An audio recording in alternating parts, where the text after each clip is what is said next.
कि बीजेपी ने जान देखो, कांग्रेस ने जान करते हार के डर से षड्यंत्र पूर्वक उनके प्रत्याशी के फार्म में गलती रखी, क्योंकि ये सीट पर कई सारे कांग्रेसियों की नज़र थी। जब उनको सीट नहीं मिली तो ये खेल बिगाड़ने का काम कांग्रेसियों ने किया है।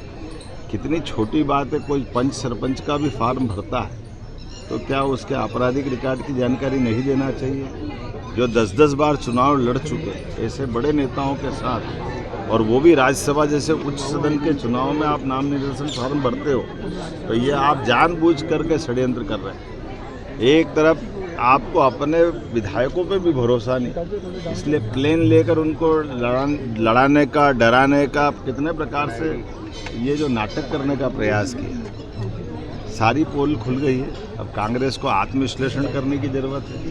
भारतीय जनता पार्टी के लिए सौभाग्य की बात है, हमने बीते लोकसभा चुनाव में कमलनाथ जी की सीट जीत करके एक नया रिकॉर्ड बनाया था कि हमारे पास आज की दिशा में 29 की 29 लोकसभा सीटें, हमारे आलोक शर्मा जी सहित सारी सीटें हम जीत करके प्रचंड बहुमत से आए थे। और तत्पश्चात उसी समय वैसे तो एक रिकॉर्ड बना था इंदौर का, जब मैंने कहा था कि जिस नगर का जिलाध्यक्ष हो, अगर वहाँ लोकसभा का वो प्रत्याशी नहीं लड़ा पाए तो ये उनको विचार का विषय होना चाहिए।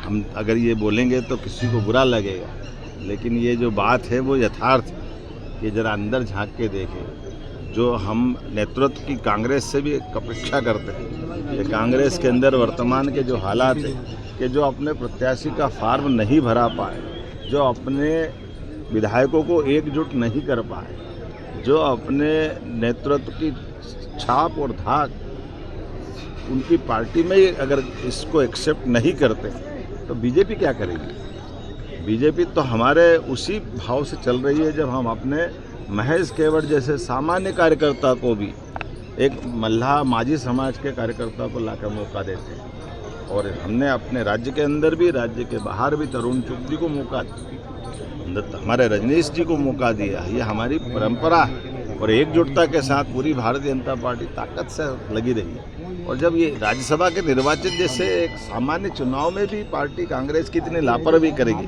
तो कांग्रेस अपनी गलती को देखे।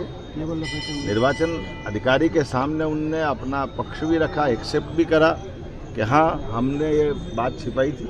और ज़रा देखो तो सही, जिस आपराधिक प्रकरण पे हम अभी बोल नहीं रहे वो प्रकरण किस प्रकार का है।